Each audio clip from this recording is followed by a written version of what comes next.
Okay, I'm making a quick video on a Landrover Discovery II, how to take out the fuel pump and replace it. First thing I did was start with a flathead screwdriver, and I am prying up the carpet from the lip on the back of the tailgate here.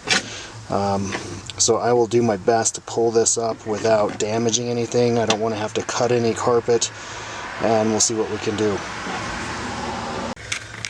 So it looks like we are going to have to empty out the toolboxes, get all your goodies out. We're going to have to loosen these to get the carpet up. So it looks like inside of the toolbox there are little caps that we're going to have to remove to get the entire toolbox off. So if you'll notice right here, we're going to use a small screwdriver. I do believe they make a tool for removing those. If you're near an auto parts store, I think you can get those there. So the next step is I took off this little air vent here. Just a small screwdriver. It's just got some little snaps on the side. So I'm taking that off so that I can get inside. I don't know if you can see it, but there is a small, looks like thing that we need to remove right there. So I put a small screwdriver in between the side here. It gave me some leverage to pop it out, and I was able to pop the small nut by doing that.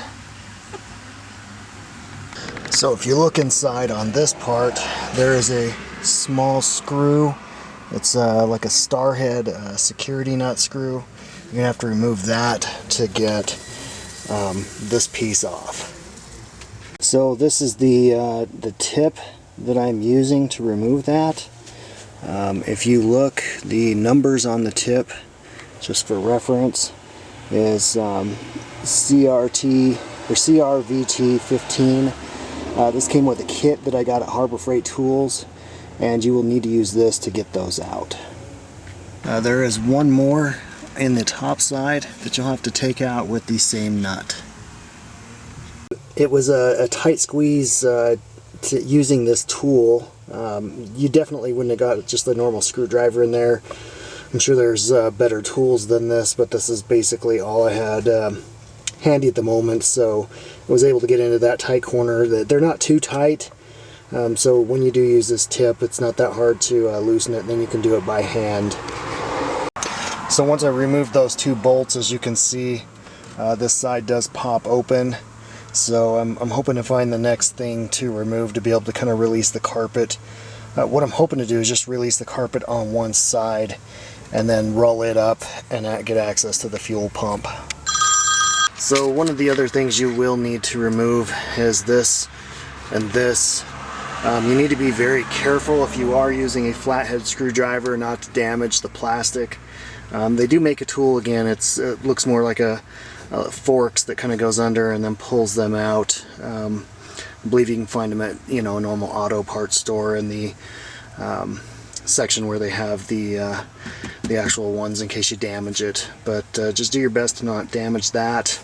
And then what it should do is loosen this part to come out. And it looks like same thing, one up there, and then I've also got two in here that I need to remove from the other side, and then I should have full access to peeling the carpet up.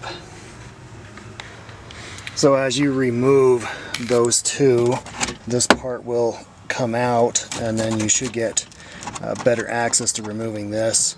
And of course it won't free up until you get the other side, and then you should be able to kick the bottom out so it doesn't apply too much pressure on this.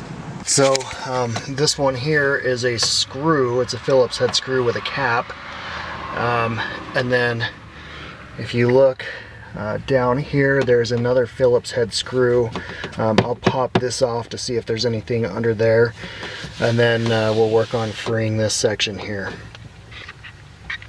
Okay, so we've been able to remove the screws, pop out this top cap, which is just, you got to be careful with these, but just 4 little deals there kind of holding it in. I used a flathead screwdriver to pop that out. And then this section here looks like it should be able to rest up here. Don't mind all the dirt. That is from a 200-pound Mastiff.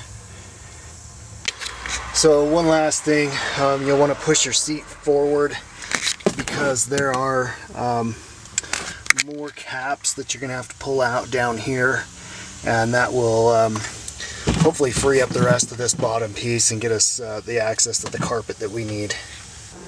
One thing I recommend, this should go without saying, but if you have a parts bowl, I'm more prefer Ziploc baggies. You can use several if you have certain sizes of things that are hard to decipher later. You can write on this in marker and say what it goes to, and these don't spill as easily as, say, a parts bowl that you might accidentally bump. But at the very least, you know, you might get stuck not finishing a project that night. You don't want to have to try to collect things the next day or lose something. So always use a Ziploc baggie or a parts bowl when you're doing this kind of work. Okay, so this part is obviously coming out. If you want to remove this completely, you'll have to get access to the bolts on that seatbelt harness and remove that because it is looped through the top, and there is no way to remove it unless that is unhooked. I'm going to leave it because all I need to do is get the carpet peeled up and access to the fuel pump, which is in the center. So hopefully you can see this. What I've done is I've folded the carpet.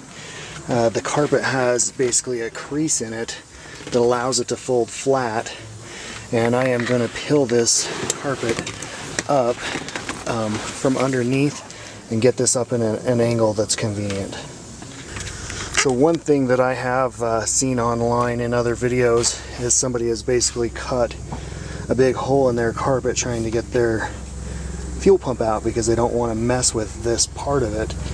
But I would tell you that it's only taken me 30 minutes to do this. I still like the idea of a hole, but I would like a clean hole. So one thing I've considered is marking this exact shape and then using a really high power Velcro that I could sew to the backside, or use a very strong adhesive, but it would fit cleaner, it wouldn't look sloppy, and then you could just Velcro it in place or pull it out if you ever had to get to the fuel pump again. So the next thing to think about is this carpet and mat tend to fall down. You'd be best to find some sort of non-obtrusive way to hold it up. I just used a typical clamp and a bungee cord, and then I will kind of work my way around the different screws that I've got to take out. Okay, so I've taken the screws out and removed the cap for the filter, so the next thing is just a matter of getting in there and removing, or not the filter, but the entire pump assembly. And I have thought a little more about tracing this ring here and cutting it out really clean and doing a Velcro attachment when I replace it. So I've decided to use this carpet knife. I would tell you not just to use any razor blade or box knife, but get something that's designed for cutting a really nice straight edge, the ones I use in upholstery. But a carpet knife would be ideal, and I'm going to just follow the imprint that's left on the bottom side and go ahead and cut this out. Next thing I did was, after I cut through on the bottom side, I placed this on the top, lined up where some of my cuts were, and just traced the outline again, and that way it'll give a really clean cut that I can hide later with just applying Velcro, and then of course using my rubber mats over the carpet like I usually do.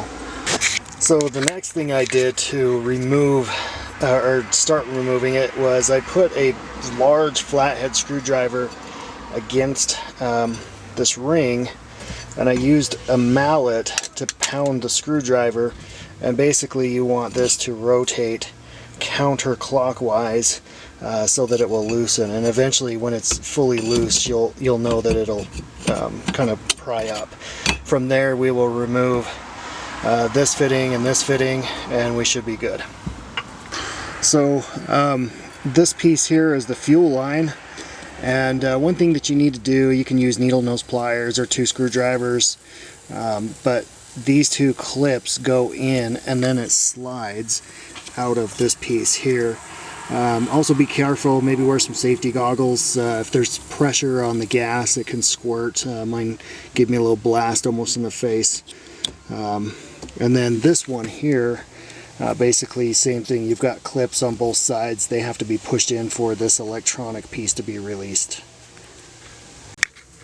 So both pieces are removed, and one thing I probably would advise before doing this, after seeing this, is the amount of dirt that I have in this little area. As soon as you lift this up, you actually have the gas tank and gasoline there. So to avoid getting dirt into the gas tank, I would probably vacuum it prior to it. It's kind of maybe late at this point, so maybe I'll just remove this carefully and then vacuum it before I put the new seal back in. So this is basically what you see, a full tank of gas. It's kind of interesting because it looks like it might be dirty there in the bottom. I can't tell, but definitely a lot of dirt around the edges that will need to be cleaned up. And then of course the removed fuel pump is like this. One thing with the Land Rovers is they have a secondary air injection and then another version that is not. Okay, so I have cut out a circle. I'm going to put some edging around this carpet later to make it look like an official finish, but I have cleaned in there as well. You do have to save this rubber ring from your old fuel pump, and then of course this is the new fuel pump assembly, so we'll put the ring on it and then we will just install it in reverse order. Okay, so one thing that I've found as I'm trying to put this on is, if you look at the, let me focus it here, the rubber gasket, I had it put on the actual top of the housing, like so it rested against the bottom, and as you'd push it in it would be there. And I've been having troubles getting the metal ring to lock. So what I'm going to try to do is put this gasket seated in here because it has a really clean fit, and then I will finish pushing the top of the fuel pump housing down. So as you can see, I've got that rubber gasket seated around the edge instead of putting it on the top of the housing there, so it should be easy to push down now and twist the ring on. So that worked out great. That was a 10-second process, and here I've been dinking around with it trying to push it down. I actually broke a piece of plastic off the corner here. I don't think it's gonna hurt the function of the pump because the ring will still hold the rest on, but I would just say if you're trying to do this, you've never done it before, that's one mistake that I've made already, was trying to put the gasket on the bottom lip of this housing and forcing it down, as opposed to putting it inside of the lip here and then pushing the lid down. So the next thing we'll do is we'll put this ring on. It's important that you get the ring on first before you attach the cable and the gas line.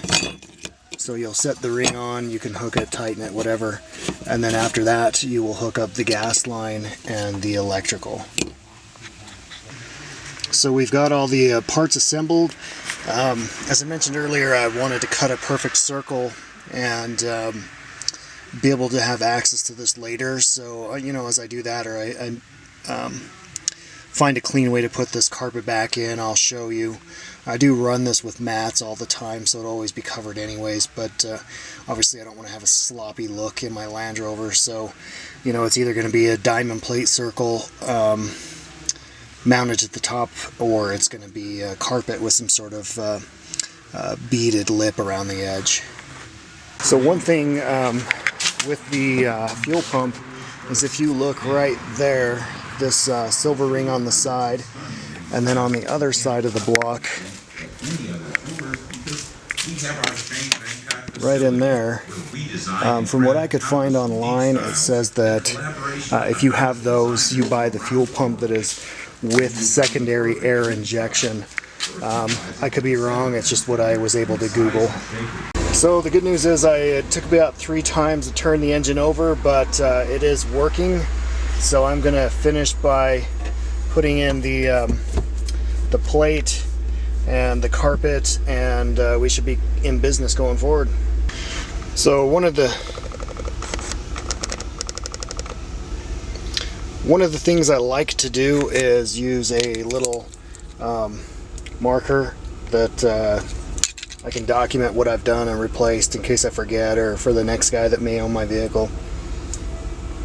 And this is just where the carpet has been put back into place. So worst case scenario, if I didn't dress it up, it doesn't look too ugly, I still will clean it up later and make it look like it's meant to be there.